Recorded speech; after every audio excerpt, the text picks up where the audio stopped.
Testing. Welcome to Gwydion's Astral Podcast, episode 138, in which I'm going to be reciting a little bit of poetry that I wrote recently from August 27th, 2023. Exposed. Recoil. Withdraw. Fly to the other side of the earth. Cleanse. Clean. Burn. Let go. Drain out into the earth. Stillness. Time passing. 5 years. One day, reach out. Expose. From the heart. Too personal. Information dump. Share. Sleep. Wake up. Hide. And another one from the same day, August 27th, 2023. Want that to change. Want to what? Live neutral. Emptiness. Live, think. So, you're right. Will to. Is it supposed to?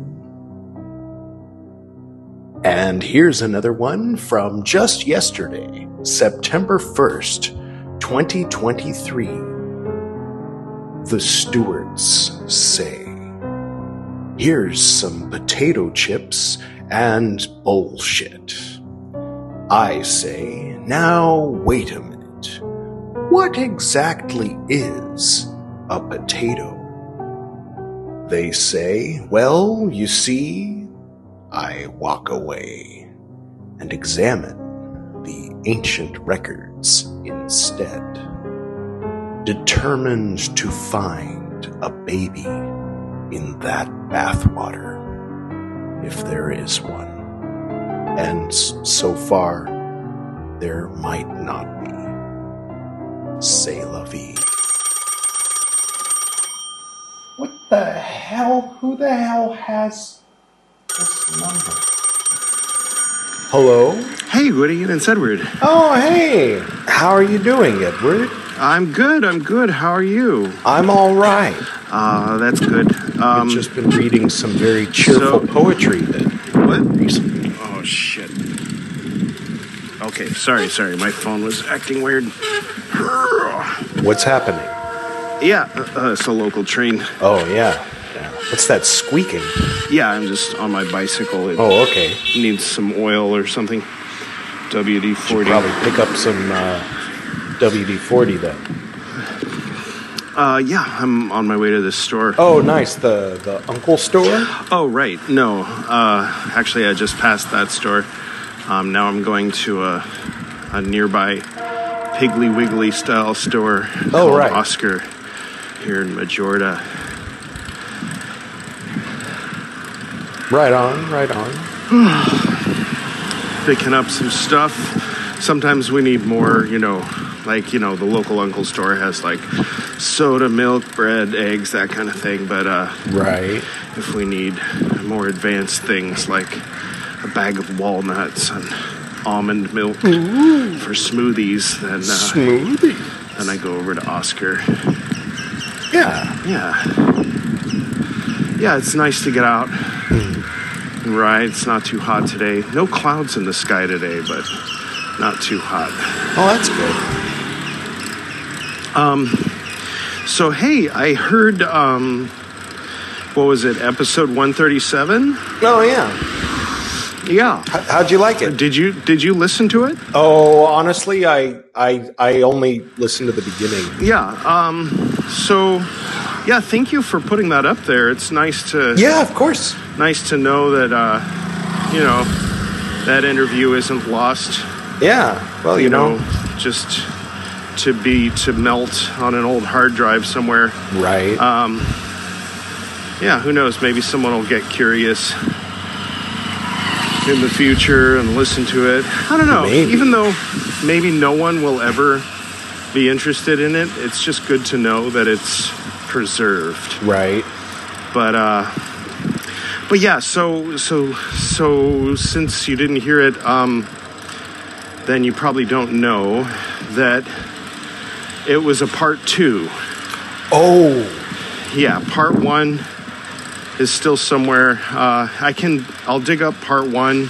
Okay. And I'll put it up on the Google Drive or whatever. And okay. Then if you want to, I don't know, make this one, part 2, part 1, sort of like how the prequels, the Star Wars prequels came out after the New Hope. Right. Part 4 or whatever, you know. Yeah. Yeah. Okay, cool. So yeah. Okay. Enjoy the episode, and I'm gonna hang up now and take care of business. Ride here. your bike safe. All right. Peace out, yo. Well, that was unexpected. I don't think I've ever gotten a phone call from Edward before. All right. Well, later on when he sends me the file, then I will go ahead and just plop that on into to this track, and looks like this will end up being another long one. That's what she said when she was playing Tetris. You know, the long one, so you can tetrify. What's that called when you tetrasize? Well, anyway, you get 4 lines at once. All right. So, well, I guess that's a bit less work for me. Hope you enjoyed my poetry.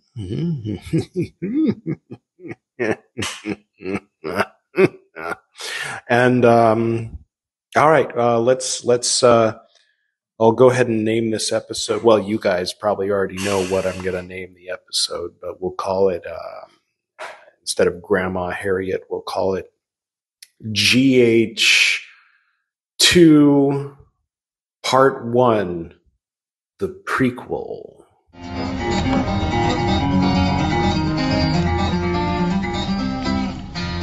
Welcome to Edward Reeves' podcast, episode 29, John Dan Reeb, part 11, in which I interview, or sit down and have coffee with, more like, and record conversation with Ron De Luco, my dad's old friend.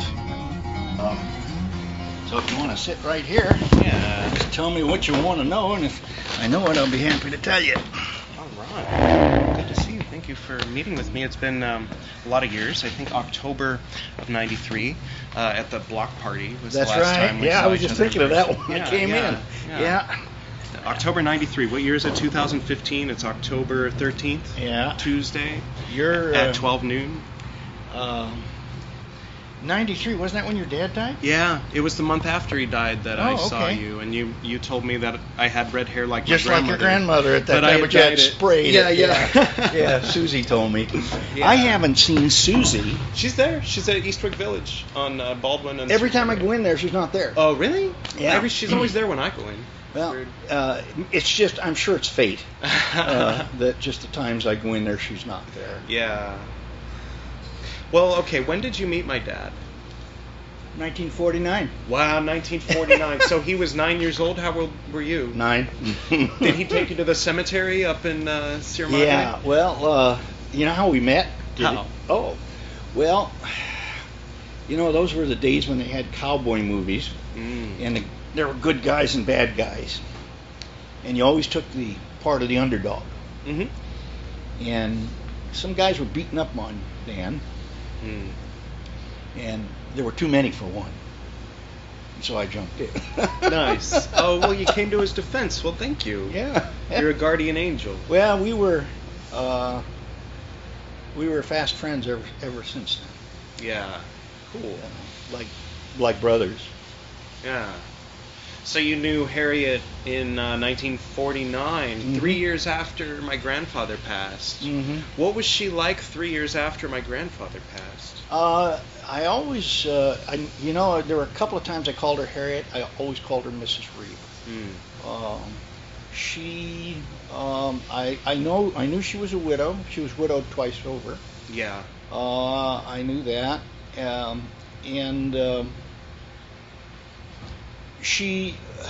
The thing is, I was a little guy that never went anywhere, and she'd been everywhere. So that was a big, just sit there and listen sort of thing to the stories.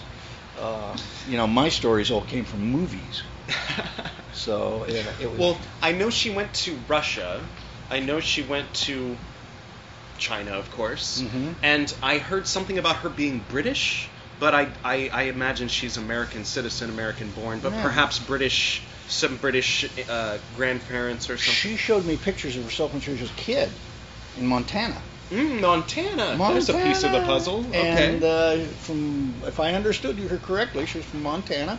She was there when the Teapot Dome scandal was big, which was probably the 1920s. The pictures I saw of her, she had one of those bonnets like the pioneers wore. I might have that picture, so now I'll have some context for it. Yeah, she was living in Montana at that time, is what she told me. And gosh, I'm gonna have to get all that foam out with my finger. Did you want it in a? If you have a little, do you have a little maybe plastic spoon I can get the foam out with? Thank you. But anyway, she told me that was in Montana because as a little kid, you go by what you hear in the movies, and I can remember, most people soil their linens when you mention guns or anything to do with it nowadays. But as a little boy in the movies, I was referring to cartridges as bullets. And she corrected me. She said cowboys never refer to cartridges as bullets. It's either shells or cartridges. And so I kind of corrected myself at that point. And thank you. And she, so she knew cowboys apparently, and which seems to verify that she was from Montana. So nice. Where did you hear she was British? My dad, Your dad? Yeah. All I've got to go on is the memories of,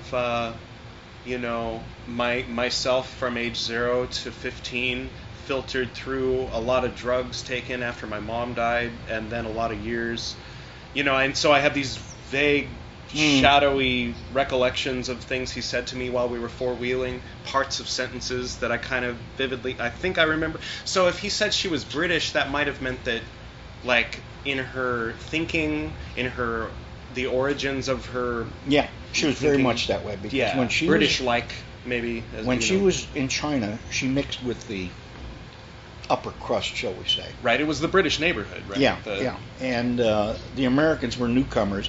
And in that time, I can tell you, being from New England, everyone wanted to be Anglo and very British, because my family's Italian in background. And we were taught not to talk with our hands. They were all praying their kids would come out fair. They wouldn't come out olive complected. Right. And things like that, because there was a lot of prejudice. Yeah. But I can remember she was well spoken and well read. Harriet, Mrs. Reeb was, and it was her adventures were, yes, she'd been through Russia. Did you ever? Oh, you never knew her.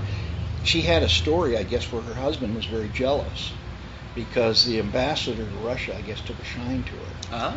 And he had given her a pass at that time that she could go anywhere in Russia. And it made her husband very jealous at the time. And her husband was, I believe, Charles Ott, O-T-T-E, at that time. It might not be Charles, but I know the last name is right. Yeah. Ott was his last name. Yeah. I was trying to think of it too because Her maiden name was Howie. I have no idea what her maiden name It was was. either Howe or Howie. I think it's Howe. I have no idea. Harriet Howie. No, toward the end, it was really funny because when we were kids together, she was a Christian Scientist. I don't know if you knew that. Yeah. And I think that's what caused Dan to rebel in his college years and stuff like that. And she was poo-poo drinking, poo-poo smoking, poo-poo this, poo-poo that. And, God's going to heal you. And when I stayed over at your grandmother's house with Dan, there was always a picture of Mary Baker Eddy. I thought she was his aunt or something like that, on the nightstand. My dad loved making fun of Mary Baker Eddy.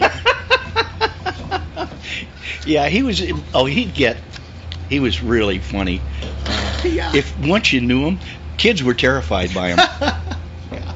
Yeah, my friends, if he had to pick me up in a pinch, he was picking up the other carpool people, namely the kids of the guy that my mom was screwing at the time, and so he already hates them because he's aware of who they are in context of who he is, and his ex-wife, and they don't know who he is in context of anything, and so here he is like yelling at them for. As soon as they're like, oh, turn here. Oh, no, wait, it was back there. And then he's like, oh, send me on a wild goose chase. I'm like, oh, Jesus. He had a sense of humor when he had me laughing so hard I'd have to stand up to keep from passing out. I mean, he'd start imitating kids in his class and stuff like that. And, you can't believe what it was like in his older years. But as I said, he rebelled, and then I guess after he went to, I think it was Principia, that he went to Principia and met Nancy, and they were both kind of Mrs. Reeb enjoyed esoteric things, Right. and Dan grew up with the same thing to some degree. By the way, when he says Dan, he means John Dan Reeb. He was known as Dan as a kid. He doesn't mean Dan Cleveland Reeb, his father, my grandfather. Okay, just to clarify that. I had to clarify that when I was the first guy to give his eulogy. Oh, yeah. And my wife said, I can't do it. Darn. She says, go ahead. She says, if you can't do it, I'll come up. She didn't. And I'm standing up there. I remember, my stepdad came up behind me and put his hand on my shoulder, and I wanted to murder him with scissors. Yeah. That was the last time I had ever seen him. But anyway, it was in Principia, and they all liked Mrs. Reeb liked esoteric things, and I brushed over to Dan, and it gave me an appreciation of different modes of thought. Yeah. And it would be funny because when Dan would be in my living room in later life, he'd start talking about something like that. My background is scientific and engineering, and he'd be there, and I'd just sit there and look at him. He'd change the subject. Yeah. Because I wouldn't, just let him have his fun, Yeah, but he'd keep going with when he imparted a lot of his weirdness onto me as a child.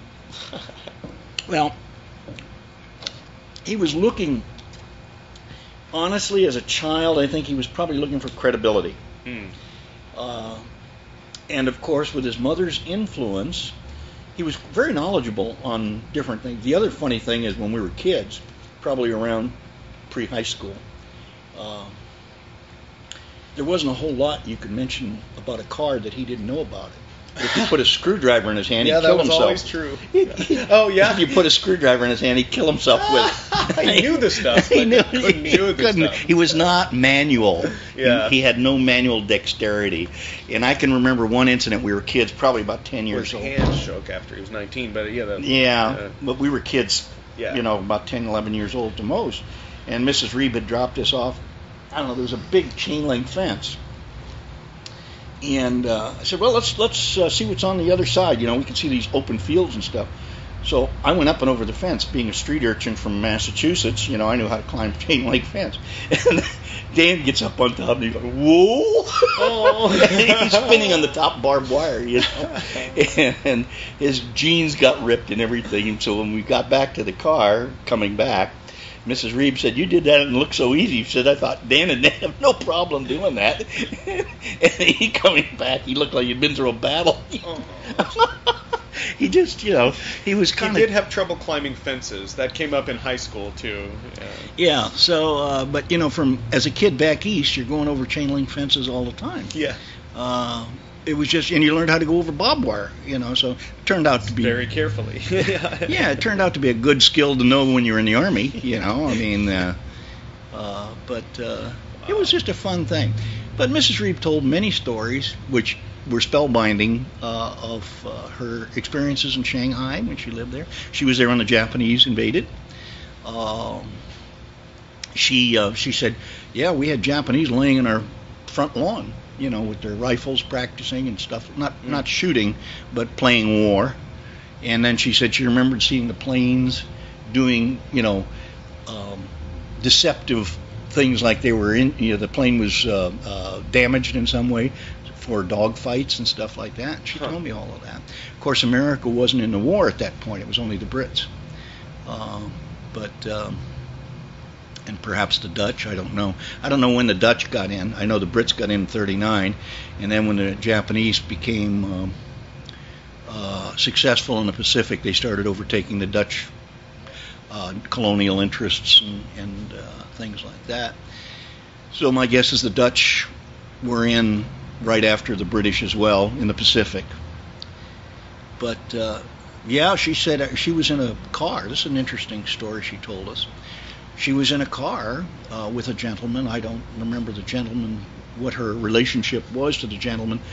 Friends. They did. If they were British, if they were American, they were friends. So they were in your social circle that you went with. And she says a bomb went off. And she said she didn't realize it, but a piece of shrapnel had hit him and killed him. Oh my God. She was sitting in a car during World War II. It's before we were in it again. And your father, I think you told me you knew that your father was the youngest passenger on the President Cleveland coming over? Yeah. Yeah, okay. Yeah, he's on the cover of the San Francisco Tribune in August 16 or whatever. As a kid, as a kid in a blanket, yeah. Yeah. I have 2 copies of that. One has bird shit on the face of my dad's picture, and the other one doesn't. But I've got them. Yeah, you can buy. I don't know if they reproduce them or whatever. But I've got the originals. Do you? Yeah. Yeah. And I scanned them. And then what happened is, I remember I was subscribing to. Dan always subscribed to National Geographic, and I thought it was nifty because it had a lot of pictures in it. And Dan, in later life, I subscribed to him for a while, and then they got kind of boring for me. But when I saw in one of the National Geographics that they had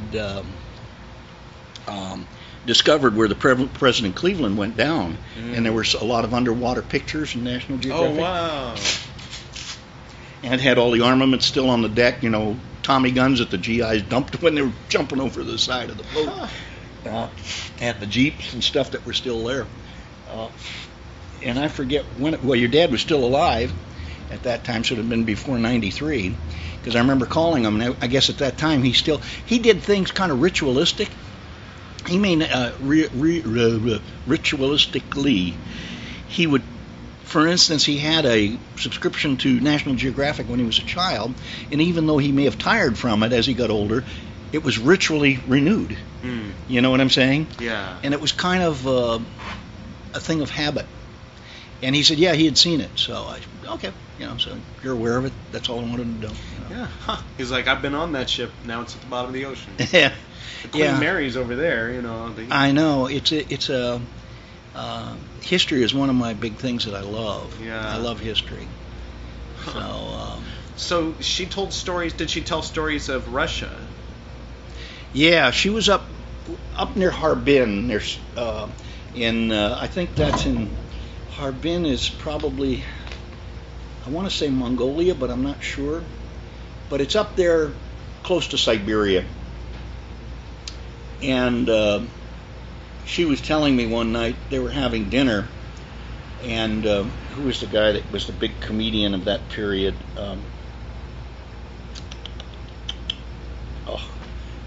That's the bear of being old. You can't your recall goes to hell. He was Will Rogers. Oh, okay. She was sitting next to Will Rogers, and so she would be sitting next to me. And every time he cracked a joke, she'd I could just see her, because this was not done in polite society, like the Queen of England, patting her bottom or something. So he'd crack a joke and then he'd elbow her. It's pretty funny, as an exclamation. That's pretty good, isn't it? Sort of thing, She's like rolling her eyes at Will Rogers. Yeah. I had a great aunt that used to make Marilyn Monroe cry when she was working for Radio Plane making parachutes, and her supervisor was my grandfather, Edward, who incidentally made little Pacific Electric cars, which if I go across the street from here and walk down to the whistle stop and I walk in and say, I want to see your original sedans, which by the way is properly pronounced Zuidam, I found out in Dutch, they'll say, oh, well, come right over here. They're $600, $700. What's your interest in the original sedans? And I'll say, well, I'm Edward Reeb. My grandfather was Edward Sedam. And they'll say, what? I met you when you were a baby. And I'll say, I know. I just like to come in and say hi. So that's Edward Sedam. But anyway, getting sidetracked. But Will Rogers and Marilyn Monroe, there's the connection. Yeah. And she said there are so many stories she told. It's hard to encapsulate it in one sitting or anything like that, because even just the general picture is more than I had before. I didn't know what part of Russia she was in. Do you know how she got from Montana to Russia? And was there anything in between? She did tell me once of how she got to China, but I can't remember. I don't think she met Ott over here. I don't know how she met him, but anyway, she met him.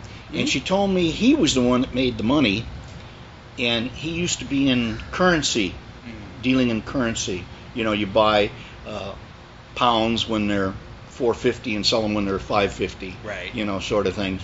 In those days when we had more different currencies than we have today. And she said he was the one that made the money. And she said he had a friend at the bank that would tell him, this is the time to buy, this is the time to sell. That's a handy thing to have. Yeah. And then I can remember a story she told when my wife was there, that they were, she said, I had made some comment as to some lawlessness. There are a whole bunch of stories just flooding into my mind now that I can remember. One was there was this guy going to commit suicide, and everybody's just standing around watching, and she and her husband, and I just assumed it was Dan, the husband Dan, and not Ott, but I don't know. And she says everybody's just standing there watching, and they said, no, this is not right, you can't do this, the guy's going to hang himself, And so they managed to talk him down, and she said in those days it was very difficult because Northern Chinese didn't speak the same language as Southern Chinese. And I guess China at that time was dialect-ridden, so it was very hard to communicate. But anyway, through intermediaries or whatever, they managed to communicate. Well, they found out that the reason that no one would interfere with the man committing suicide, because by Chinese custom or law at the time, you had to support him for the rest of your life. And so and I said, well, did you support him for the rest of your life? Typical little kid, sort of thing. And she said, no. She said, what we did is we listened to his story and gave him some money and sent him on his way. And they don't know what happened to him after that. But that was just one of the stories. The other one was that she told when my wife was with us is about warlords and stuff like that. And so I said, well, how come the central government, didn't do something about these warlords? And she said, central government? In China, she says, there was no central government. There was the Forbidden City with a little boy in there, and everybody was telling him he was the emperor. And she says there was no central government, no armies, essentially. Yeah. And she said there were warlords. And so she said, there were times, she said, she went out on a troika with a guy. He was Russian. And she's on a troika, she's standing there like a chariot. She's the second passenger in this chariot, sort of. Right. And she says, you can see the ground going by through the slots on the floor. And she said, we're out there, and he's showing me, and we're in a dangerous area where we can be shot at. She said he had a rifle. And she said, all of a sudden they hear shots ringing out, and man, they're taking off. She said, now I barely got on the thing in time, and I'm hanging on to the back, of this troika going on and looking at the ground going by underneath me. And so I said, well, in the area when there were times in warlords, and she said, yeah. She said, I said, you had to get out of the way of those warlords because, they'd hold people for ransom, whatever. She said, my husband would pay people, 5 miles out, 2 miles out, whatever, to go and watch how close they were getting until they figured it's time to evacuate. Wow. And, over there you have, I don't know what the Chinese, I think it's a yen or yuan, the Chinese currency was at the time. But she said he would have paid people that would watch for this. Huh. But her adventures, like I said, you could just sit there a whole evening. And toward the end is when she really began to open up and bring out some old pictures. She maybe had half those pictures. Yeah. Yeah. I should get you and those pictures in the same room together so that you can remember the story she'd tell because there's no notes.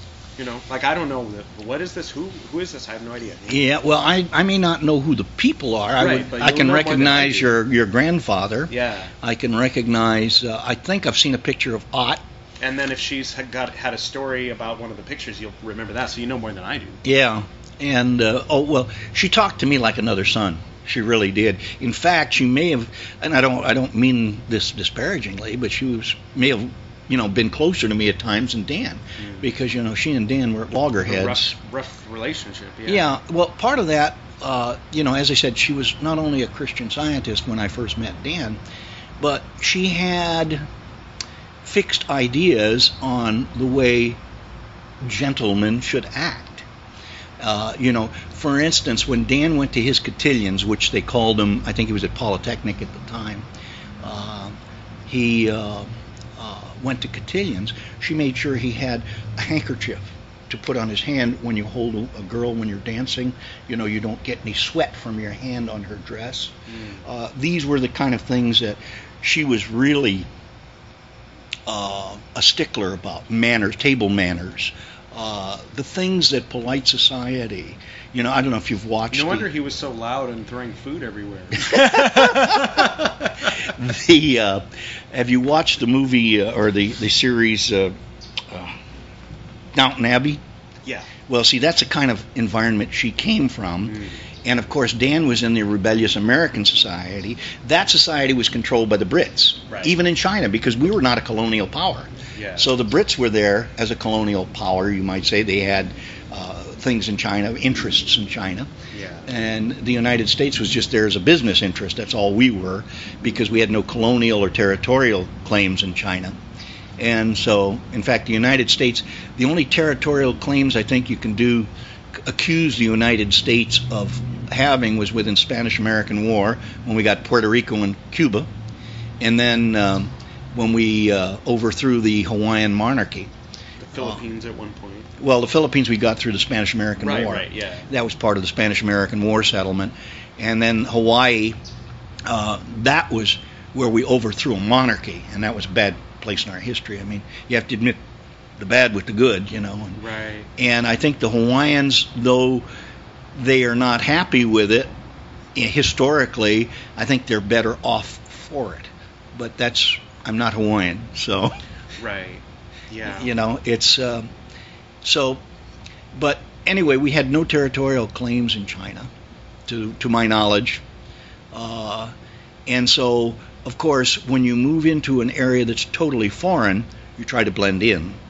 And so the Americans became British in their manners and everything else, and what shocked, people and stuff like that. Yeah. You would never... I can remember one time when I was a kid, I said, "Oh, shit." And she said, "You never say that word in polite society."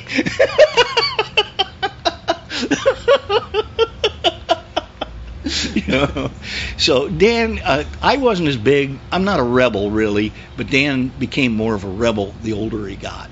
Yeah.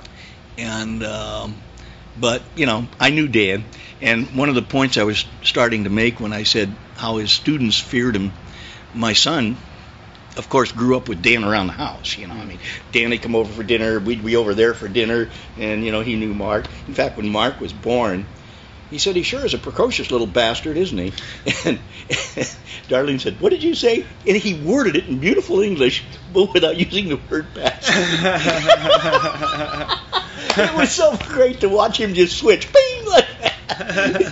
He knew, he's a precocious little bastard, and it didn't bother me. My wife said, "What did you say?" Well, I was just saying that. Yeah, he's a very advanced little illegitimacy or something like that he's going on, And so anyway, but that was Dan, and since he grew up around Dan, when Mark went to PCC, Dan was still working there. He was still English professor. What year was that? My son is 80s or 70s. Yeah, my son is 40. He's 45. If I'm 75, he's 45. So he was born 30 years before. Oh, okay. So late 80s. So he might remember me. My dad used to drag me in there when I was a kid. He never mentioned it. Oh well, every once in a while. He was probably 19, 20 years I'd old. Sit in on a class. Yeah. So he would. Mark would be walking down the hall. Was my point. I don't think Mark had him for any classes. Oh, okay. Got it. But he would be walking down the hall, and he'd see Dan talking to somebody. He'd say, "Hi, Dan," with a friend. He'd be walking with a friend. He'd say, "Hi, Dan," and Dan would say, "Oh, hi, Mark," and he'd keep going. You know him? Yeah. The terror of PCC. Mark said, "Yeah." He says, "He and my dad were friends when they were kids." But Dan was the kind of guy, and I said this in his presence, if I had $1 million that I had to put in somebody's hands for a while, I wouldn't have hesitated. No papers. Dan, will you hold this for me? And I knew he wouldn't, and I'd like to think he thought the same with me. I remember one time we were at the house, and I said, "Dan," I said, "I trust you." I said, "I could trust you in bed with my wife." He said, "John," or he said, "Ron," he said, "I think you're pushing it."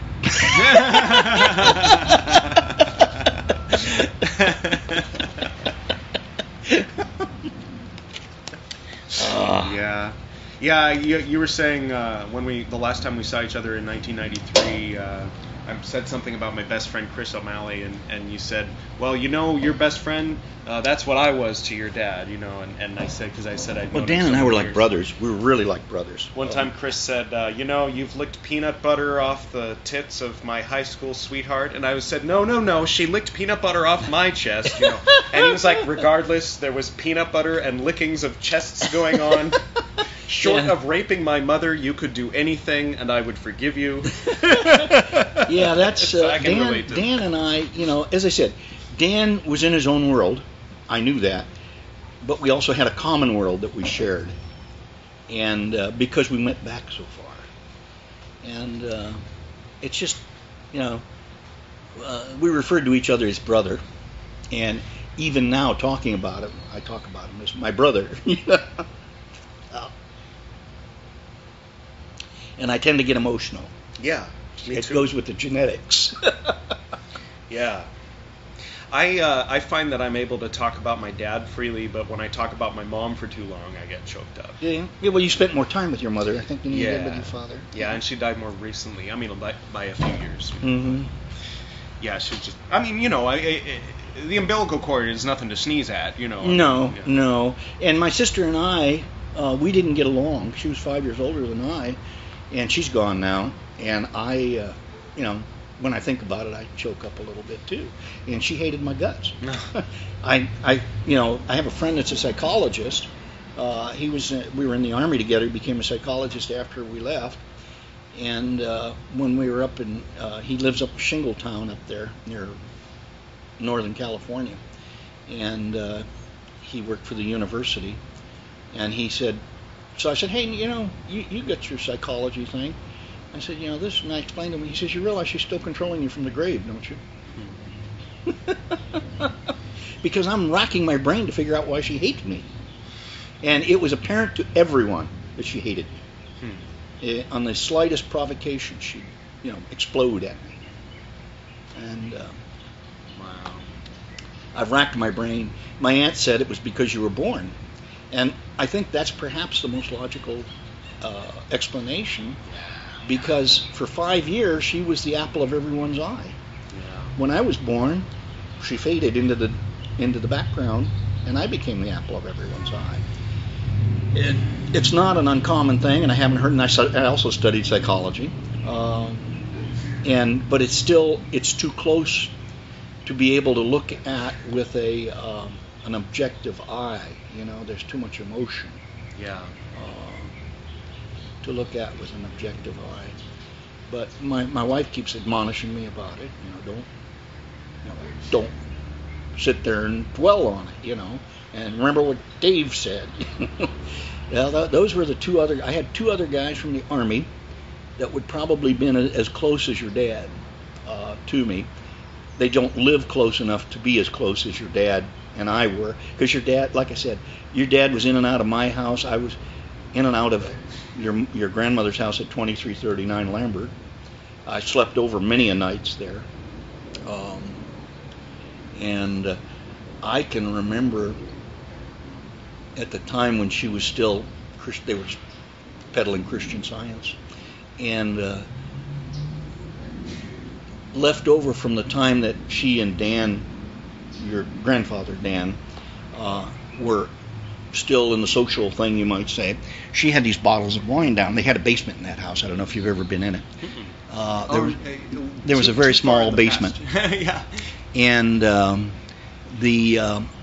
she had a couple of bottles of wine that were down in the basement, and she knew my family drank wine. She said, "Why don't you take a couple of these?" Well, my mother said, "Oh, that's good." I mean, it had been probably down there for 20 years. I don't know how long she had been. Oh, you said Dan was only. She was a widow for 3 years in 49. She was born. He died in 46. Yeah, I knew he had died. I didn't know. I can still remember the first time I saw your grandmother. We were in 4th grade, and I saw her. We had a glass door, and I saw her poke her head around the door. And she was always nattily dressed and made up. She was, if you ever saw her with her hair down around her, I've seen movie stars with their hair and no makeup on at 3 and 4 o'clock in the morning, And I don't ever recall seeing her not made up. And one of the good things, and coiffured nicely. Even when we were children, she would take us out camping. She tried to be mother and father to Dan. I have to give that to her. And there were foods I had never tasted. For instance, like tongue spread and stuff to make sandwiches. And she'd make sandwiches, and they were delicious. The only thing I ever ate was Italian food, So this was all, wow! Food of a different kind and tastes good. So she would make these sandwiches of tongue and liverwurst and stuff like that. And so I was then able to go home and say, "Mom, try some of this." "Oh yeah, that's pretty good." It's still not our bag, but it tastes pretty good. Yeah. So, but anyway, she would take us out camping, and then I'm sure you're probably aware of Giant Rock. That was got to be our hangout after a while, was Giant Rock, and she would take us out there camping, and I can remember freezing my Abercrombie Finch off out there at night. I had a cheapy sleeping bag, and I had this. We had a blanket down on the ground, and Dan and I would sleep out on the ground on our sleeping bags, and she would sleep in the car, in the back seat of the car. And you have to give her credit, because at that time she was probably a woman, if I had to guess, in her 40s or 50s. I think Dan said she was 80-something when she died. 82 or something like that. Well, that would put her being born around 1900. Yeah. Probably. Yeah. When she died, did he explain to you how he found her? Yeah. Okay, so I won't go into that. Well, let's go into it for the listeners. Okay. He, well, I guess he went over to see one morning. Either he called, she didn't answer or something, so he went over to the house, and he found her. I guess she was sitting on the end of the bed, and she'd just kind of fallen over on the pillow, and her face was badly distorted. He said it didn't look at all like her, and I don't know. From what he described, it seemed like she would have been dead for quite some time, because I guess she was cooled off, and not cold, but not as warm as a live human being would be. What I heard from my mom was that it looked as though she had started to get up, and then didn't. Almost as if her guardian angel or whatever had said, okay, time to come with me, and she had started to get up, and he said, no, leave your body here, and then so she did, and that was the version of the story I heard. And also the book that my dad had recommended she read about dying was open. Did she know she was dying? I no way to know. I mean, I don't know. I don't. You probably know more than I do about it. But all I know is she had a book that he had recommended she read about. Or no, there was some other thing where, yeah, she had complained about something. Okay. And he said, oh, well, take a pill. It's probably indigestion. Oh, okay. Then the next day they found her dead, and so he was really beating himself up about that, because if he had said, oh, well, let's get thee to a hospital, then she would have still, Well, so he was always trying to get the guilt off from her, and then in the very end he wasn't able to. Well, you those things kind of prey on you. Could I have done this? Yeah. Could I have done that? Yeah. After they're gone. But you have to remember the world is a finite thing. We're only in it for so long. I have no problem with checking out at any time. Yeah. I don't know when I'm closer to the edge of the hole if I'll be able to jump in. You know what I'm Right. saying? One never knows what they're going to do when they're on the precipice. Yeah. However, my dad never feared death, and though I did at some point in life, I don't any longer. At least I don't think I do. Yeah. And I don't know that she would have feared death with all the conversations that I've ever had with her.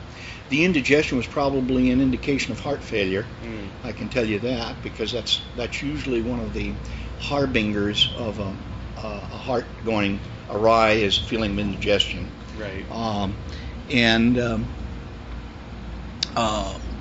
But there were a lot of human stories that'll probably come back to me over time. Because how long? See, 93 from 49. It's about 50 years, almost 50 years we knew each other. And we went, after grade school and high school, he went to Polytechnic, and I went to Mount Lowe Military Academy. And we used to play each other. And he said he got on the football team at Polytechnic, and I was on the football team at Mount Lowe. And so the only reason I ever went, I don't care for athletics that much, but I did letter in football, basketball, and track. And it was a way for me, because we couldn't get off the compound.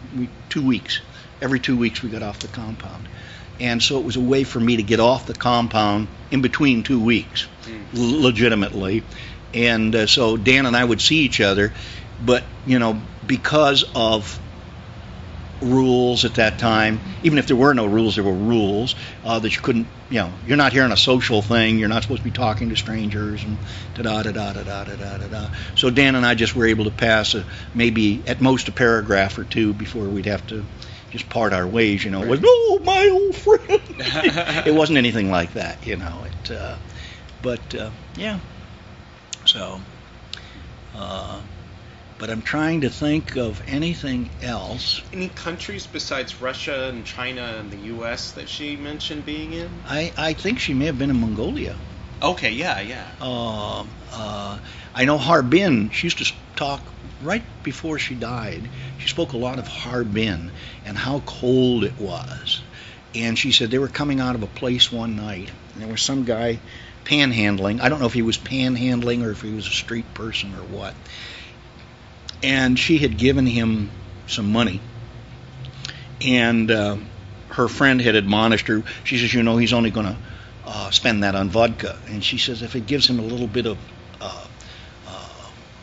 warmth for a few minutes, at least it does something, because it was freezing cold. Russia has bitter cold winters.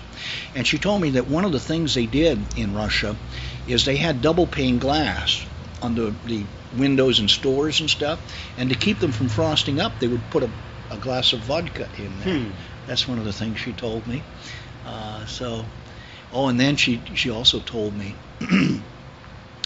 there was some guy, and I don't know who it was, but I guess he traveled in their circles, but I think she would never come out and quite say it. You had to know your grandmother. She wouldn't say it, she would infer it. that he might have been a gigolo. You know, he seduced women, get them in compromising things and stuff like that.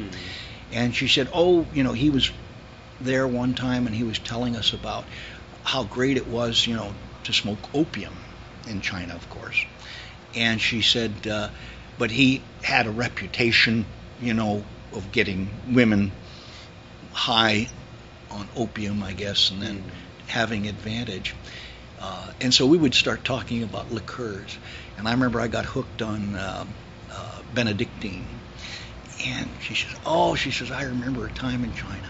She says, a friend of mine had a bottle of Benedictine, and we were drinking it. And she said, pretty sure we were all spitting at each other. She says, we were so sloshed we couldn't believe it. She didn't say slosh, but you know, slosh was not part of her vocabulary. Right. You know, that wouldn't be part of her vocabulary. She said, but boy, we were spitting on each other. Slurring and spitting. That was the kind of thing that she said. But. Yeah, my mom said that Harriet used to drink her under the table. Really? Yeah. Well, I never saw her do that, but... Yeah, I guess toward the end, my mom pointed out to my dad that if he calls her at 5, that's when she's just started drinking and she's feeling real loose and happy. If he calls her at 6, the evil mom has started to kick in, and so then they'd have a fight. So he tested it out and called her at 5 3 days in a row, and it worked. And then just to see if it was true, he called her at 6, and sure enough, they had a fight. And so she helped him to... Part of it was, I think, with the conflict that went on between Dan and his mother, was she tried to mold him in the image that she saw in the 1920s and 30s. And I grew up, you know, in the 1940s. Actually, I was born in 39. And, you know, being from New England, we mimicked the British in our manners and everything. And I think she just, you know, instead of saying, you know, this is the way you want to do it when you're out with nice people, she tried to keep that as part of the regimen. And I think that's what caused him to revolt or rebel. Yeah. You know, Dan, he liked my father. In fact, I have a recording of him at home. When my parents had their 50th anniversary, we had Dan on it because Dan was like part of the family. Oh, cool. And I was thinking, well, maybe I should make a copy for you. Sure. But I don't know if you want to listen to all the testimonials. Oh, well, I'll skip to the part, you know, with my dad, but yeah. But anyway, he goes on, and he did it in one take. The rest of us, you know, okay, let's try it again. You know, let's try it again because we had, you know, we had an hour of testimonials, I think, or at least anywhere between a half an hour and an hour, let me say, of testimonials, and then the second hour was the actual party itself, and you know, pictures of people, you know, the lens zooming in on people dancing and stuff like that, because we celebrated my parents' 50th at our other house. Yeah. So are you living now in Sierra Madre? In Highland Park. My mom's dad's dad built a house in 1911. Mm-hmm. So, and it was right where it was a bad neighborhood in the 90s and is a really, really, really good neighborhood now. Oh, okay. The house has appreciated $200,000 just in the past few months. Wow. I know. So it's kind of, that's great. I'm very grateful for that. It's one of those things where you know, when I see like the evils, you know, like the insidious, like, people breaking into the pot collective and cops breaking in and stealing the money out of the ATM and all the pot and then not even writing a ticket to drive out elements that Occidental College doesn't like to keep the property value raising up. On one hand, I'm like, wow, this is creepy and Gestapo-ish and sort of 1984. But on the other hand, my property value keeps going up, and I own, so I'm keeping my mouth shut, you know. So. You want to shut this off? I'm going to say something. But I don't think you'd want I'll pause it. Yeah. I don't think you'd want it to be sure upchild. If you don't mind, no, I would. I didn't know if you wanted it. No, out there. I've come out and talked about, for example, how he felt that being homosexual was a mental illness up until the late 70s, and owned up to that and said, I love my father, but I'm not going to be dishonest. You know, I'm going to represent who he was in totality. Was he a homosexual? No. Oh. No. I'm just saying that he was raised in a time when people would say, "Oh, well, that's unnatural." Oh, yeah, I know. And it wasn't until the 80s that he started to come around to at least accepting the possibility of my being gay, for instance. Mm-hmm. But what he had just said was that when Harriet died, my dad had inherited 1/10 of 1% of Standard Oil. Of 1% of Standard Oil. Yeah. And so his students would say, "Well, you were born with a silver spoon in your mouth," and he wouldn't deny it. Mm-hmm. And I don't mind that being out there because that's me too. You know, I mean, I didn't inherit. Well, I don't know if you want the world to know it, though. Well, no, I mean, they already know that I have a house and I have a 1,000-year-old statue of Buddha. Mm-hmm. And since my mom was the second of 3 wives, I didn't get anything but the 1,000-year-old statue of Buddha, which I'm fine with. That's just the way it works. And my mom's side of the family wasn't poor, so I'm not. So. Did you get the any of the furnishings that she had? She had furnishings that were very old furnishings. I know, I love that stuff. She has a lot of that stuff, and she was very. You probably know she loved my dad very much, and so the things that she has that remind her of him that she kept, I don't begrudge her that. You know, I think that's fine. You know. Oh, you're talking about Susie? Yeah. Oh, okay. So I mean, I only got one thing. I got 3 things. I got well, and she gave me everything he wrote. Mm-hmm. She gave me every piece of paper, every poem, every notebook. She gave me the 1,000-year-old statue of Buddha. It's Vimalamidra, a guru from India who went to Tibet, translated the Vajrayana Sutras there, went to China, translated the Vajrayana Sutras there, and there was a scroll inside of it, and my dad had taken it out, and then he died, and she thought that there was a curse on it, so she put it away somewhere. But I want to know where the scroll is because that's probably something Vimalamidra wrote, and it's it's worth a fortune, yes, but you wouldn't be able to sell it to anyone because no one could afford it. You could only donate it to a museum. It's that kind of thing. So I'm hoping that that'll turn up. But in the meantime, I've got the 1,000-year-old statue that the scroll was inside of. And that's it. But that's fine, you know. Well, I remember. As a child, I collected coins and money. Mm-hmm. And so Mrs. Reeb said, she says, I have some stuff that they're away in a trunk, and she says, if I run across them, you can have them. And Dan was there, too, you know. So when she passed away, mind you, we're adults now. And I said, your mother said she had some Russian money she was going to give me. He says, yeah, I remember.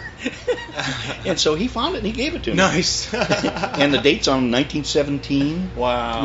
And they were from probably the revolutionary period, the Kerensky government and stuff like that of Russia. I have a transitional period. Yeah. I have a big trunk filled with miscellaneous Dan and Harriet stuff. Mm-hmm. And his old tarot deck and her old playing cards, and her, just a lot of pictures and notes and their paraphernalia from the trip on the Queen Mary, the program, and all that good stuff. So, did she ever tell you this story? She told this story, and I don't know. Well, you didn't know your grandmother, so you couldn't have heard it, and I'm sure Dan wouldn't have said it.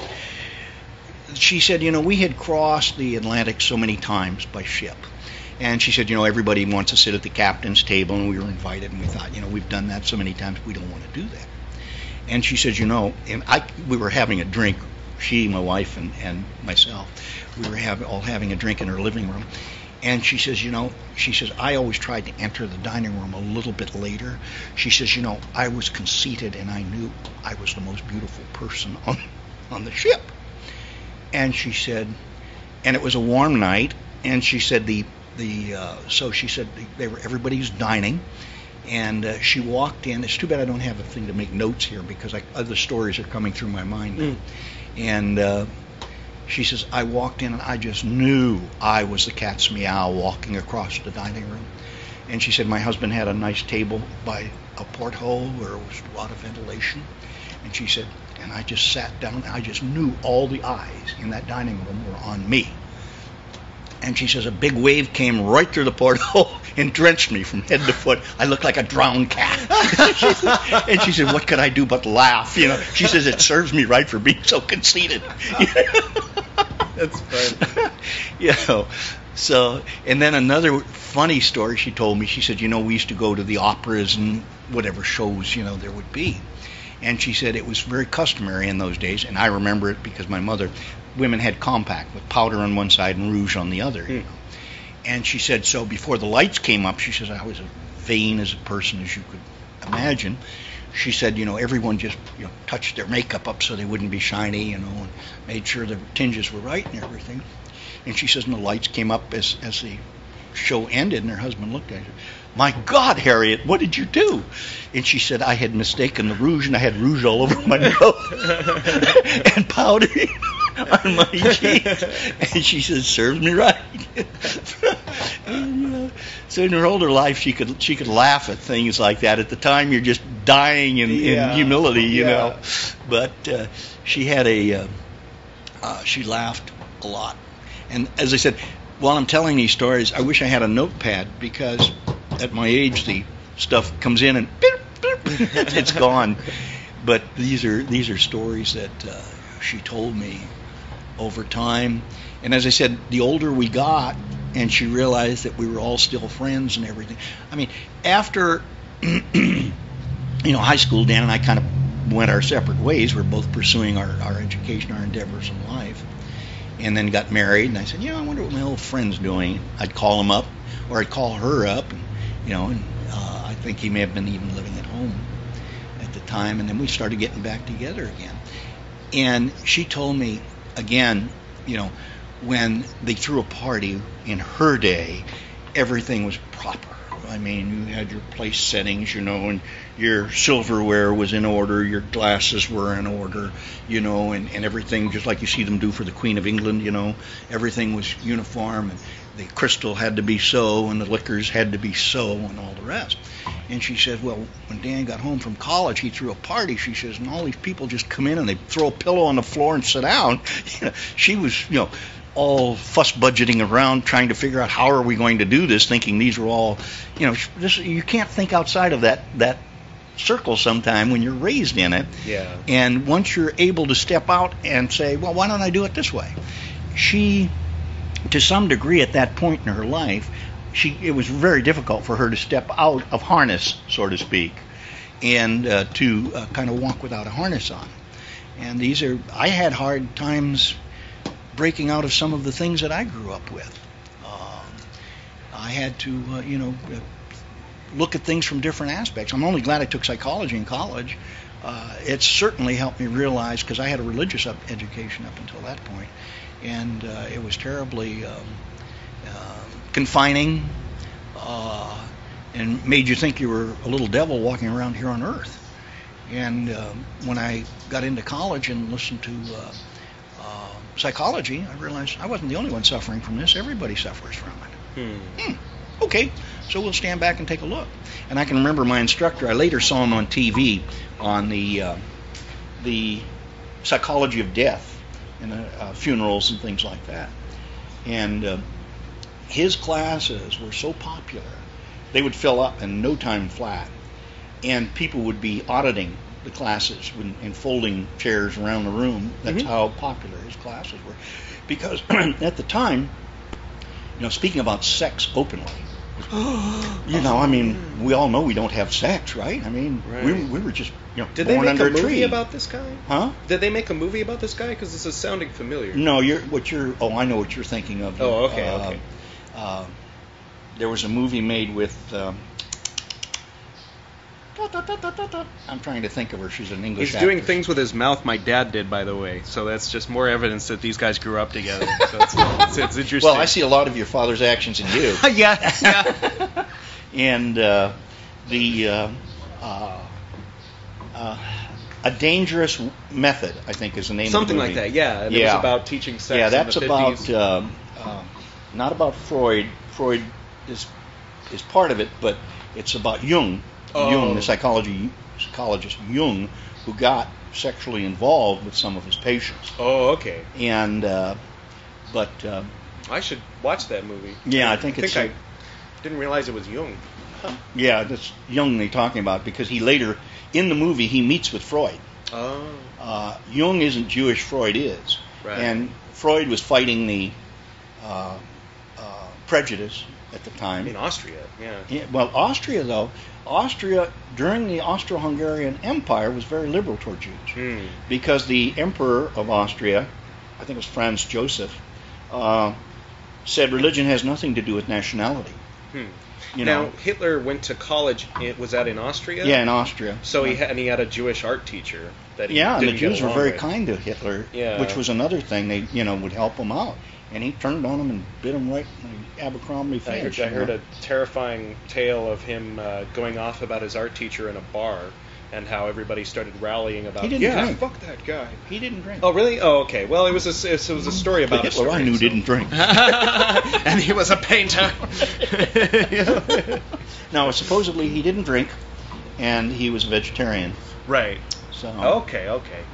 But he had gotten a room full of people riled up by talking about he got a little anti-Semitic when he was complaining about his art teacher who gave him a bad grade or something. It isn't hard to conjure that type of thing up. Yeah. Because anti-Semitism, or let's say anti-Jewish, was very common and popular. Yeah, back then. people not necessarily against Arabs, were against Jews. Right. And the thing that they didn't care for with Judaism, or with Jews in general, is not necessarily Jewish, it's Middle Eastern. Right. If you look at Middle Eastern is very forward, very, they push, I'm going to get in the front of this line and stuff like that. And to some degree, Jews are that way. And I think that's what people related to in this country. But having gone to school and knowing, speaking to people that have lived in Arabia and being around Armenians, you find you hate the same things in them you do about Jews. So it isn't Jews, it's Middle Eastern. Right. That is the problem. Right. And I've done my best, of course. Just basically, without going into too much detail, I had a friend who was Arabic. He was from Turkey, and he was basically kind of, I don't know whether tongue-in-cheek or not, he was kind of talking pro Saddam Hussein back in the 90s. And then, so fast forward a bit, and I'm estranged from this guy, and he has an organization up in Canada and a website, and so 9/11 comes around. Well, later that day, I had some hacker buddies take down his website with a bunch of denial of service bots. And so I was reactively taking down my Arab friend's website and costing him thousands of dollars. By the way, I apologized to him and had him on the Esoteric Nerd podcast. Very honored, Freder Ka. But anyway, so I had some bad karma on my track that I felt I needed to undo. That I needed to, so since then, I've been that much more. You just did was your father. I've been much more sort of consciously penitent and exploring the good in that I can find, mostly in the Sufis, and bringing that to light so that my fellow Americans who don't know about Sufis and don't know that there's any redeeming quality over there, can hear words of wisdom, and not only that, learn about the historical context in which Sufism influenced certain aspects of mystical Christianity and Western esoterica, so you can see basically, positive Arabian influence on the architecture of the White House, for instance. So I do my best, like when I'm being annoyed by those traits that you're referring to, I have like another layer built in that makes myself automatically forgive it as it's coming in, so that I don't find myself resembling that American asshole that I was immediately post 9/11. So there you have that. Yeah. Well, I realize also that Muslims per se are not bad. Right. My roommate in college was Muslim, and we used to talk, and I'd ask him, I said, well, what do you think? Who was Jesus? He said he was a prophet. He said, we wear a crucifix just like Christians do sometimes. He said, we don't have anything against it. Well, now I think you'd get your head chopped off. And it's just like... Depends on the neighborhood, probably. Yeah, I have... he gave me a cross, a crucifix that he bought in Jerusalem. And it was just part of his, stuff that he carried with him. Yeah. He said, we regard him as a prophet. And I said, well, how do you regard Christianity? And he said, of all the Christian faiths, and he may have been saying this to what's the word I'm groping for? Smooth things over? Or? No, to fool me. Right. He said of all the Christian faiths, I think he thought Catholicism was perhaps the closest to what it was. But Catholicism is truly the first Protestant religion in Christianity. That's true. Yeah, Orthodox more like. Yeah, Orthodox is the real one. They've only had a central leader twice, I believe. What was it, Mohammed and then Saladin? Well, what happened is in Islam, Muhammad actually did go to great lengths to avoid conflict. And his nephew was very militant, on the other hand. And after Muhammad died, so when they say that Islam is a religion of peace, if you think of that part of it, then it is. But it was his nephew who changed all of the Sunnis, right? Yeah, to the harsh beliefs of revenge, and you can't convert, and you can't do this, and you can't drink. Drinking is not drinking is not part of what Muhammad taught. Mm-hmm. It was his nephew that said you can't drink because he saw too many people drunk, and he didn't like it, so he changed it. And so everything went according to what I guess the nephew may have been around longer than Muhammad, I don't know. But from what I've heard and what I've read on it, it was the nephew that made part of Islam what it is today. And it's like, even in Christianity, we go back 500 years in Christianity, you had the Catholic Church. And you came out and you said something you didn't believe that was true, even though it was the doctrine of the Catholic Church. Well, I'm going to bust your head open or burn you at the stake, boil you in oil, whatever I have to do to get you to change your belief.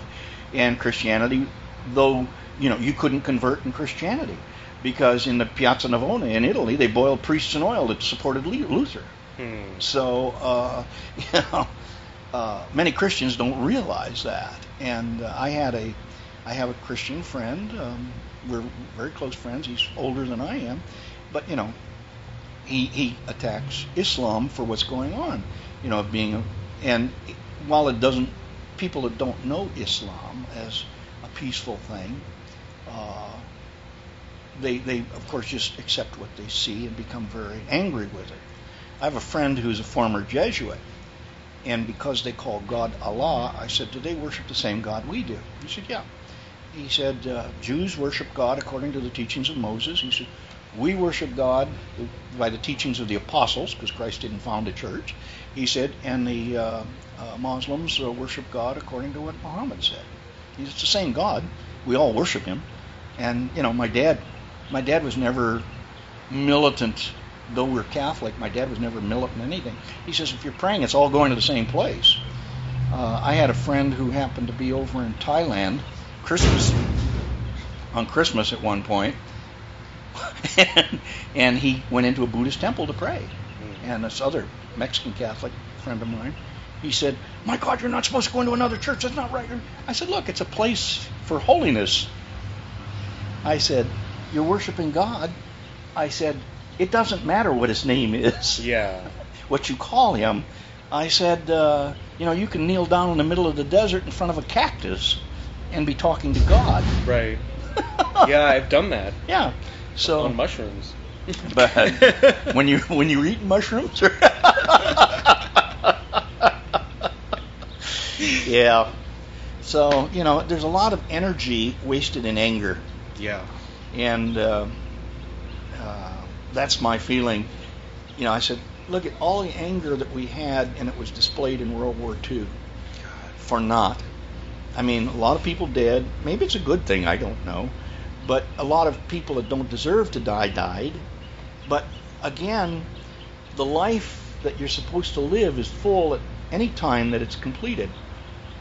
People don't realize this, that if you're a baby and die within a year, that is your full life. You've lived the full life that God wants you to live. Yeah.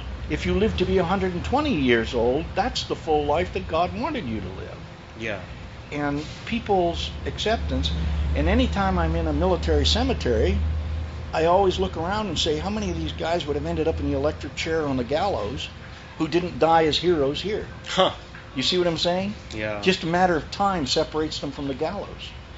And so you have to be able to think outside the box a little bit. You know, we all have our religious training. Yeah, that's interesting because the women that took over all the jobs while all the men were off fighting, being weaned down, you know, maybe 3/4 of the men that left came back, and that created these women who had been in the workforce who were now going to have to tolerate high schools teaching their daughters that they should stay in the kitchen, and then that would give birth to hippies, of course.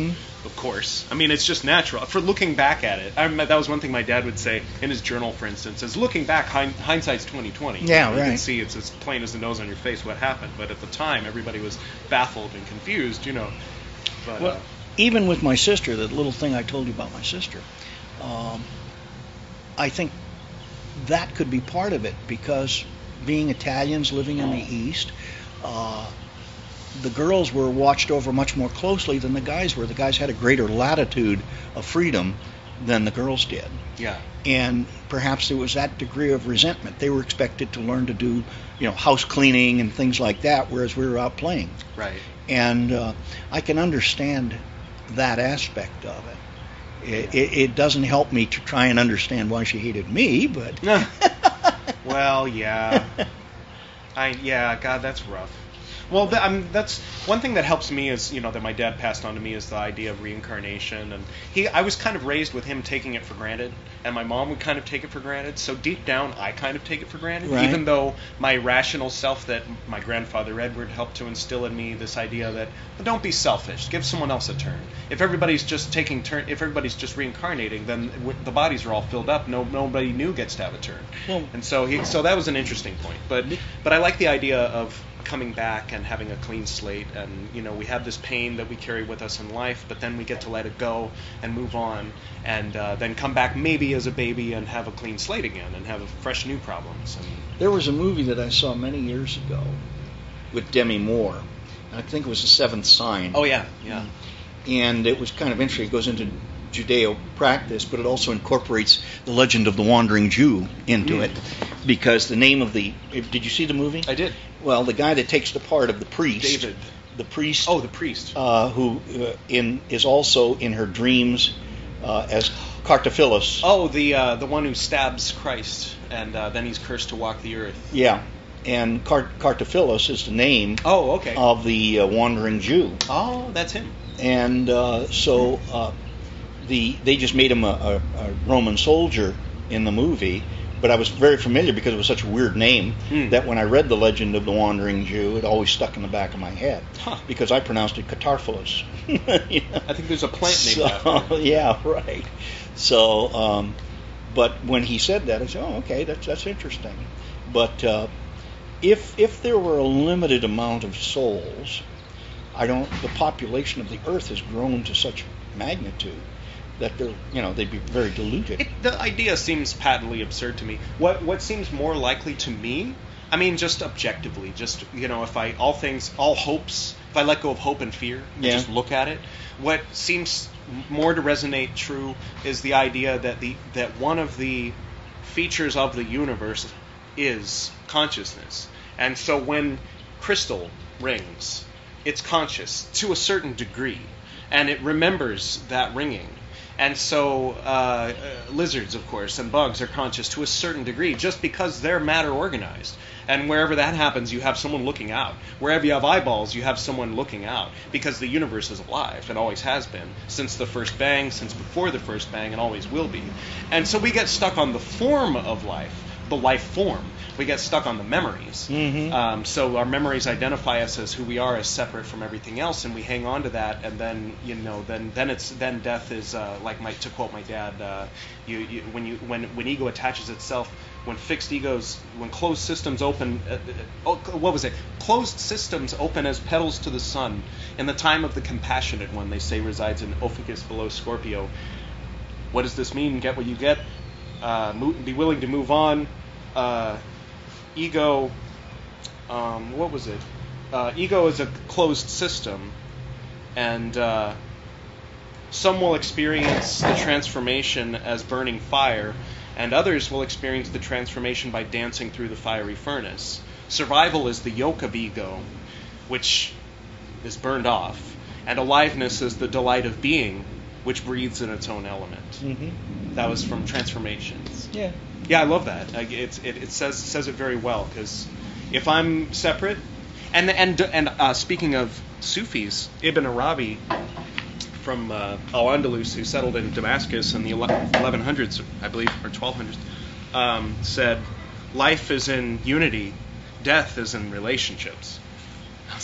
Much of your actions are like your father's. And your head motion and the way you talk, your hands are moving. I'm watching it. It's Dan all over again. Well, thank you. When he'd close his eyes and he'd be down there. Well, yeah, trying to remember he something, had this the squint. exact words. He had this squint. He had that squint ever since we were in grade school, and I could never understand. We would have show and tell when we were in grade school, and to me, I was terrified to get in front and open my mouth. Your dad would just prance back and forth and talk, He'd be thinking while he's talking in front of and we're talking 4th, 5th, and 6th grades, And I thought, God darn, how do you ever have that ease to be able to talk in front of a group? And in later life, I had to learn to master my own fears and be able to do that. But I don't know if your dad ever told you the story. He was in my living room at home when he told the story about this girl that came in. And he said, you can never let your students get the upper hand. And he said this girl came in, and I guess she was wearing a skin-tight outfit with a T-shirt, black boots.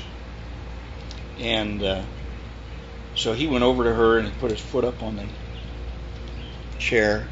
And he said, if you had a whip, I'd lick those boots. And he said, no. He said, if you'll please leave my classroom until you can get into something decent to come in at.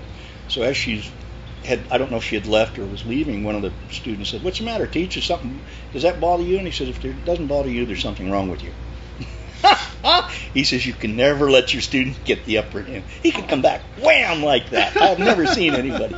Yes, I have seen another person that could do that, Connie Chung. She could come back, bam, just like that. That must have been the 70s, I would imagine, or maybe the 80s. Well, by the 90s. My son was born in 1969. Okay. So your son remembers that. I don't know that he remembers it. I'm just... okay. All things I do now are on periods. For instance, I know I'm retired now almost 11 years, actually about 10 or 11 years. And I think, this happened 3 years ago. I said, no, I was working when that happened, so it had to be at least 10 years ago. I have those. I have those measures. Yeah. Yeah, and that's the problem is as you get older, your recall goes to hell. Part of it does. It comes, but at the wrong time. But it's just like we could probably sit here this entire afternoon, and I'll think of instances or events that happened. Well, we could make this a part 1, and then meet up again. Yeah, I'm just trying to tell you the things you missed, that I saw growing up. I have no problem. The thing is, I should probably catalog what I'm remembering, and some of it may be repetitious. That's another part about getting older. My son will say, I said, have you ever heard this before? My son said, yeah. I said, you want to hear it again? Nice. Well, it's good that you give the option. Yeah. So anyway, I said, or you're going to hear it again. That's the problem when you spend, like my wife and I have been married 50 years, and there's very little you can say or do that you haven't said or done before. Yeah. Janie's already, she tunes out when I don't play my podcasts for her. Mm-hmm. Yeah, unless there's like some one 30-second part that I think she'd be amused by, I'll play that for her. But I when I first started making them, I'd have her sit down and listen to them. But it's just she's in cosmetology school and she doesn't have time to listen. And it's all stuff she's heard before anyway. So well, that's the beauty of being retired. When you're retired, you can pursue. When you're young, you have to pursue things that you can earn a living at. Right. And when you're retired, you can pursue things that you gain pleasure from. And you can kind of do what you want. You can sleep late in the morning if you want, stay up late at night if you want. You don't have to worry about getting up to go to work the next morning. The hardest Well, that's talking about me. We're not talking about It's me. all right. It's all right. No, but I'm trying to think of other things. Did your dad ever tell you about the time we killed a rattlesnake, a giant rock? No. Well, we found there were sidewinders out there at the time, Mm-hmm. and I think it's the Quartz Hill that's out there if you've ever been out there. We were climbing up there, and here's a sidewinder. Well, he manages to go, and we ran back. He's yelling, Mom, Mom, Mom, I'm Mrs. Reed, Mrs. Reed, what? There's a snake, you know. Okay, so she comes up. She had no fear. Mm. I mean, most women, you know, they'd soil their linens. She had no fear of it. I mean, that was one of the things that she may have had fear, but she swallowed it and conquered it. That was something I always admired. You know, she didn't shy away from being the father part of the father-mother relationship. Right. And she said, just a minute, let me get it out here, you know. And, man, we're throwing big rocks at it, you know, trying to crush it. And there's somewhere at home, I have a picture of Dan and I. We crushed the head of it and killed it. And we're standing there with this thing, very proud. You know, both of us are probably about 12 years old, 13 years old.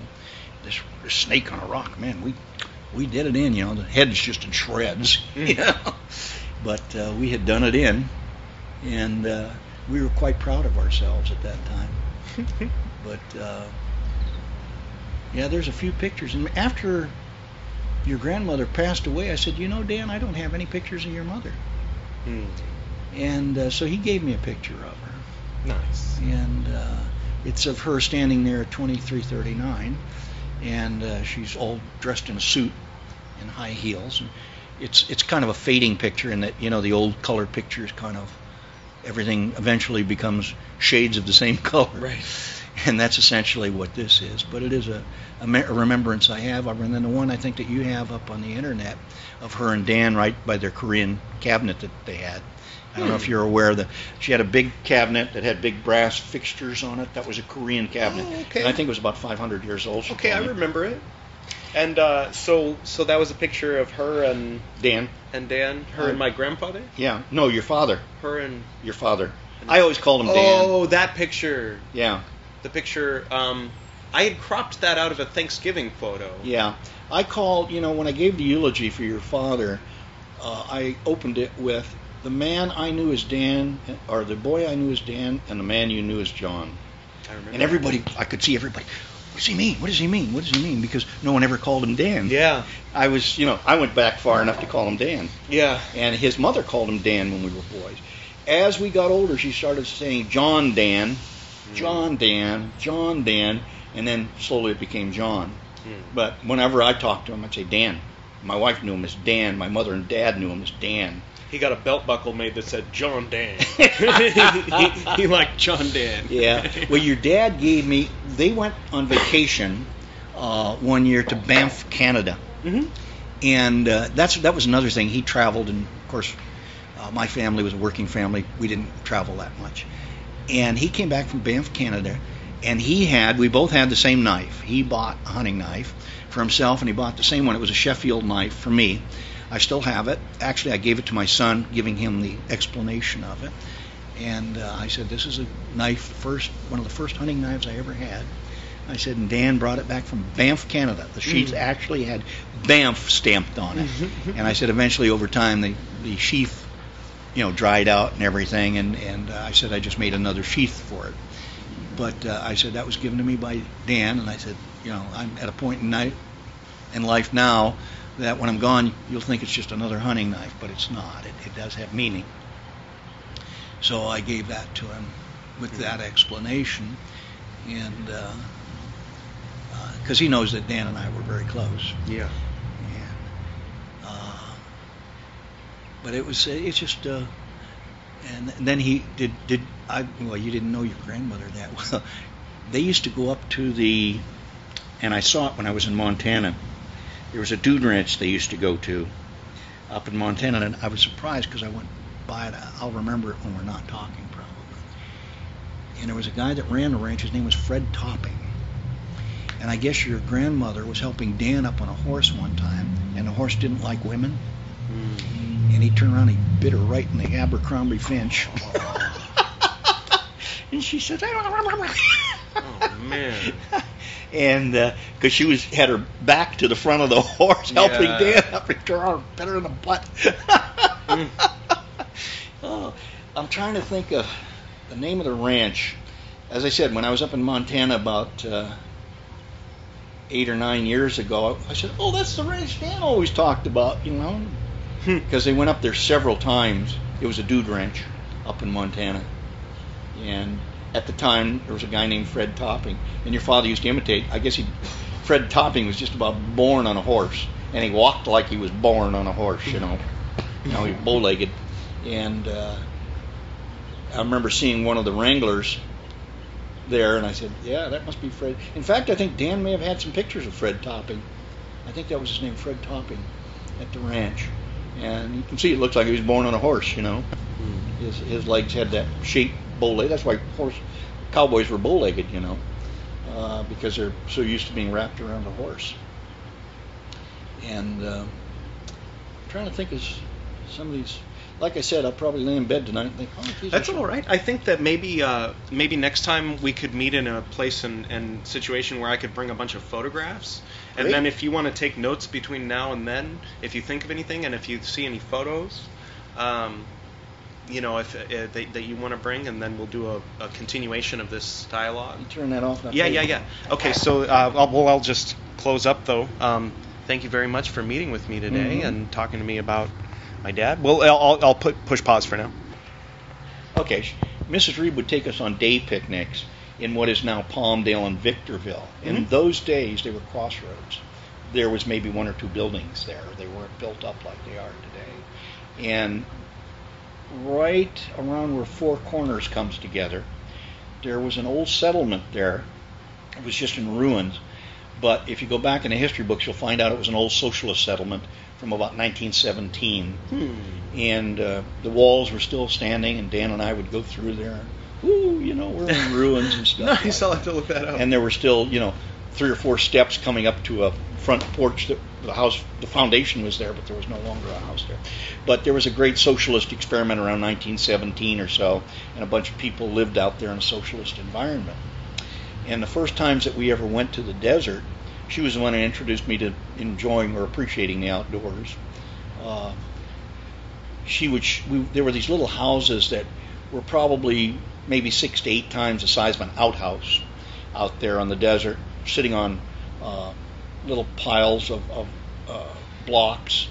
And she would say that at that time, that those were probably there were homes that guys that fought in World War I went to, that had been gassed in World War I for fresh air. They'd had to get out of the city atmosphere. And also, when we were kids together and would go over the mountain coming down into the either Palmdale or Victorville area, the internment camps were still there that they kept the Japanese in during World War II. Yeah. And where was this? Right going over the mountain into Palmdale, Victorville, that area. I think there was an internment camp. Yeah.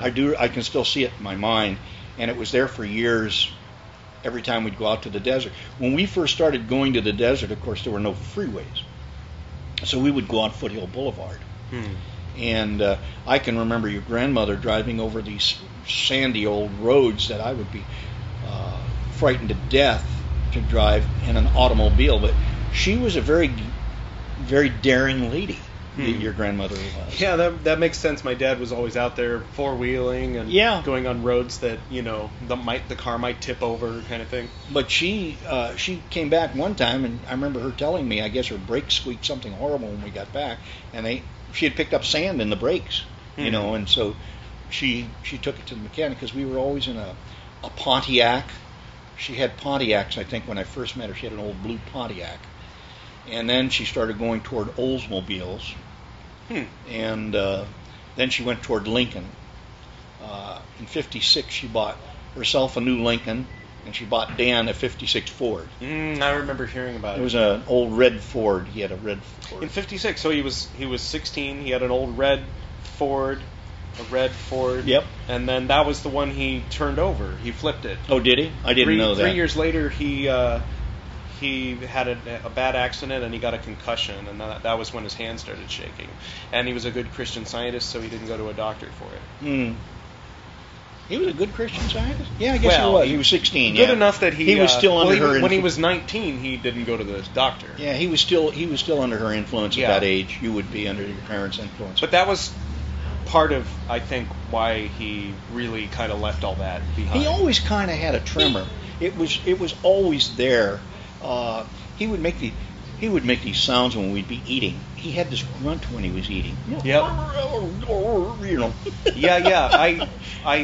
Someone told me that he was psychic after that accident. That was the accident that, after he hit his head, then he was psychic. Yeah. Or delusional. Yeah. Depending on who you ask.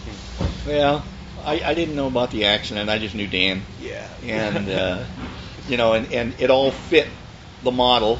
It changed to a little more. What's a diplomatic way to put it? Different. It was a little more different than it was, perhaps, or a little more amplified than it was. But it was always there beneath the surface, because Mrs. Reeb, even with her Christian background upbringing, still had an appreciation of the Middle East or the Eastern religions, and she was the one that introduced me, to some of the beliefs and stuff like that. Since it didn't really conflict with anything I had learned, I saw no problem with it, and it was all geared toward understanding and peacefulness. I had no conflict with it. It may not be my cup of tea to follow that path, but I can't see a problem with people following it. My dad got in trouble at Principia for saying things like that Buddhism was compatible with the teachings of Mary Baker Eddy, or that reincarnation might be part of the Adam dream, and that when you wake up, that's nirvana. And he'd get sent to the office for a healing, for saying stuff like that, Yeah. My son is Lutheran, and he would ask questions that are really kind of forbidden to ask in Catholicism. He was thought to think outside the box a little bit, and I owe that to my wife, because she's Lutheran, and we both had very good educations in our faiths. She went to a Lutheran school, I went to a Catholic school, and even when in the time that we married, you had to sign what I call the Articles, which was that any children born of the marriage between a Catholic and a Protestant had to be raised Catholic, et cetera, et cetera, et cetera. And when the priest, she had to go through so many classes for Catholicism, RCIA, whatever it was, and when the priest started talking to her and understood her educational background, he says, "I can't tell you anything you haven't already studied," and he just signed off on it. Oh, nice. So he said, "You've already studied. It's just that you study it from that side of the line. We study it from this side of the line." Yeah. So I had an interesting thing where me and a few of my friends were all being initiated into the Eastern Rite of the Catholic Church. Mm-hmm. So it was the Roman Catholic Church, but by way of the Russian Orthodox Church by Greek Uniat. by LAX. And so I had a friend who had previously been initiated in the Gnostic Church in Hollywood, and I had another friend who had previously, they had been baptized, and another friend who had been baptized Pentecostal. And so the priest said, okay, to the Pentecostal, he said, you don't need to be baptized. And then to the Gnostic, he said, you do need to be baptized. So that was the official position of the church, was we recognize your baptism, not yours. Well, this is one of the things, even when I was going through my education, we would ask the priests, Catholicism does not recognize at the time a marriage between a Catholic and a Protestant if it was done by a Protestant minister. If it was done by a Catholic priest, it's recognized. And I said, well, what happens if you just had a Catholic priest there, listening to the whole thing? And, they would say, oh, well, the priest is the witness on behalf of the church. I said, well, in that case, a couple could be married by a justice of the peace as long as there was a priest present to see, they did exchange vows. No, that doesn't work. It wasn't part of the formula. Yeah. And it was outside the box. And the same thing is true. Now, even with Catholicism, I've been to Jewish weddings that had a Christian minister do part of the ceremony, and the Jewish rabbi does part of the ceremony. Yeah. And the same thing with Catholic, Protestant, Catholic, Jewish. I've seen the same thing. So since I went through my training it's changed. It's changed radically. And the other thing we said, well, are people that were Protestants really married then? If they're not, yeah. Oh yes, if it's between two Protestants and they appeared before a minister, it's valid. And so then we got into marriage. What was marriage? In marriage, and my wife just dreads it every time I say this, marriage is not, it's not the priest, minister, rabbi, or whoever that marries you. He merely is witnessing you exchanging vows. You're marrying each other. Yeah. He's just there to witness your vows for whatever legal or clerical or reason that is there. Right. That it can be documented. That, yes, I remember this couple standing before me exchanging their vows, and then you've got your witness, the best man, and the maid of honor, and all the rest of it. Oh yeah, I was there at their wedding. Yeah, they did do that. For those because when I studied law, in high school, the same conditions exist for a valid marriage that exist for a legal contract. Can't be done under coercion. You have to be of legal age. Right. You have to be of sound mind. You have to have a meeting of the minds, which means Edward's going to sell me his car, right? And he's thinking of his old clunker that has 4 flat tires, and I'm thinking of his Rolls Royce. And so you have to agreed upon. That's what's called a meeting of the minds. Right. We have to be agreeing on the same thing. Yeah. You can't be agreeing to sell me your old clunker, and I'm thinking of your Rolls Royce. Right. So, yeah. For $1,000. Right. But so the same conditions exist for a legal contract as do for a marriage. And in fact, I remember us asking questions in religion classes. I said, well, what happens now if the questions arose? What happens on the missionaries that have where there's an itinerant priest that comes through once or twice a year?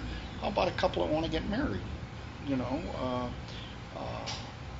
And they don't want to wait, or she's pregnant, or whatever the case may be, but they still love each other enough to want to get married. And I said, what do you do in those cases? He says, we baptize the children and bless the marriage. Right on. So, they've already married themselves. Yeah.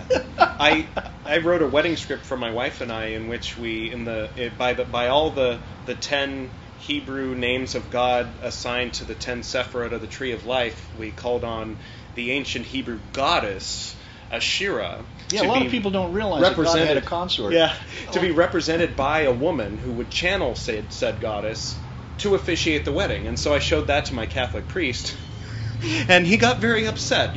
And and so because they don't know themselves. Right. Well, I think he knew, but he thought it was blasphemy. I was always trying to get him to, because he was the most open-minded. He would hang out with the Hindus and the Buddhists, but I'd push him where he was unwilling to go. So finally, I said, I know that as a Catholic priest, you cannot officially condone this wedding, but can I have your unofficial blessing? And he said, yeah, you can have my unofficial blessing. So that was nice. This is all I was going to get.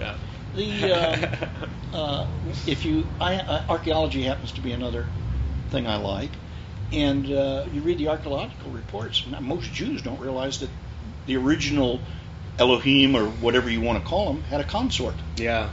And somewhere it disappeared along the line, and God became a single guy. I think it might have been Babylon. I think the Babylonian concept of a goddess might have made the Hebrews feel that they needed to differentiate themselves by not having a goddess. There was a cousin relationship between Asherah and Ishtar, and they didn't want to look at that. The same reason they don't want to look at how they're cousins today. They being, Palestine and Israel or something, they'll look across and definitely not recognize each other as distant cousins, but we know they are. If you look in Genesis, they are, If you look in Roman history, it was Judea until the time of Hadrian. Yeah. And because the Jews were always revolting, he renamed the place Palestina. Palestina. And that's to revolt as in to have a revolution, not revolting as in they make me want to barf. Just to clarify. Yeah, it was the first and second temple we're talking about here. The Jewish revolts of the first and second temple.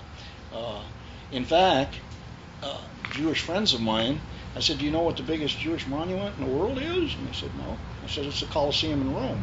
I said, the booty from the Colosseum and from the revolution, at the revolt, the Jewish revolt, all the booty they got from that built the Colosseum in Rome. Huh. Wow. What a trip. It was done during the, I'm trying to think of who the emperor was at the time. I held his scepter in my hand, believe it or not. Wow. And his son was Tacitus. Darn, I can never remember. Vespasian. Oh, okay. In 79 A.D. He died right before the Colosseum opened. So Vespasian, he had lost his scepter on the Golan Heights. He was only a general at the time, and lost his scepter, the authority that was given to him by the Senate of Rome, on the Golan Heights. And I happen to know the archaeologist that found it, and he had it. Nice. And so he passed it around, and I held Vespasian's scepter in my hand from the authority from the Roman Senate. And I've always kind of been very proud of that. Nice. And so it's linked me to that place in history. I've also held Abraham Lincoln's walking stick in my hand, which is now in the Smithsonian. But when I saw it, I'm sorry I didn't save the magazine article when I read it. It was in the Smithsonian, which I subscribed to. And I tried to get a copy of the article, but they said, oh, you have to write here and do this and do that. It kind of fell through the cracks, because exactly as I remember it, it was there. It came in a little box. It was in 3 pieces. And there was some mother of pearl that had fallen out of it. It was there.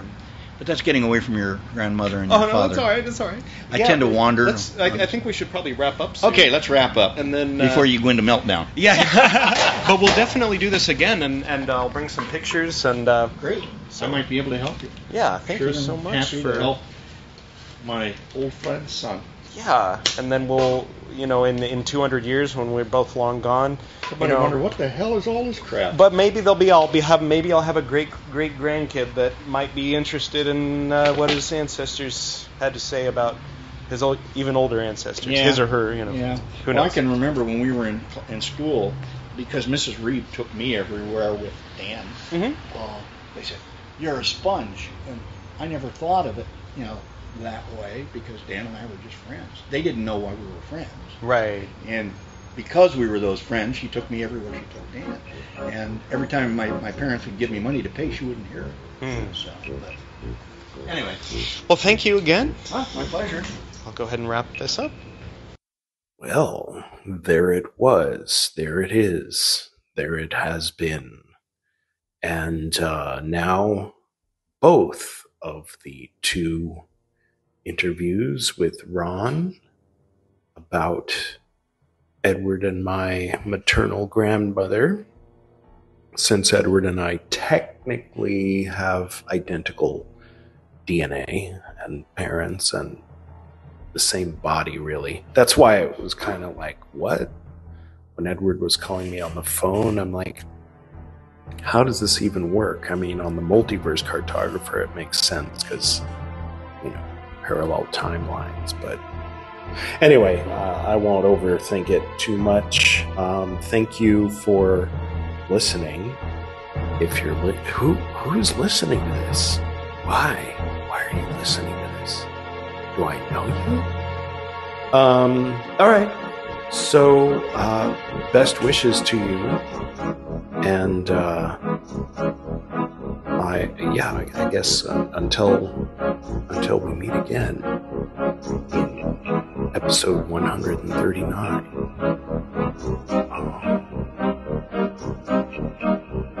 Okay, so that's it. That's all out of me. Talk to you then. Peace.